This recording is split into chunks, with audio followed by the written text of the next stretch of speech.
এক বিশাল সোনালী প্রাসাদ পাহাড়ের চূড়ায় দাঁড়িয়ে। সেখানে বাস করে এক ধনী শাসক।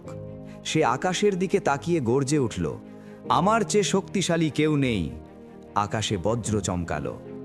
তার সৈন্যরা নিচে ছোট ছোট মানুষগুলোর দিকে তাকিয়ে হাসছে। গরিব মানুষগুলো প্রাসাদের নিচে দাঁড়িয়ে কাঁপছে।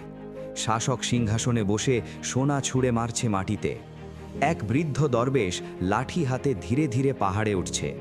সে শাসককে বলল, শক্তি সম্পদের নয়, মালিকের হাতে। শাসক হেসে উঠল। সে আদেশ দিল, ওকে নিচে ফেলে দাও। প্রাসাদের বিশাল স্তম্ভগুলো কাঁপতে লাগল। সোনার দেয়ালে ফাটল ধরল। তীব্র ঝড় শুরু হলো। বিদ্যুৎ চমকে প্রাসাদের অর্ধেক ভেঙে পড়ল। সৈন্যরা পালাতে লাগল। তিনি প্রাসাদের দিকে তাকিয়ে বললেন, অহংকার পতনের মূল।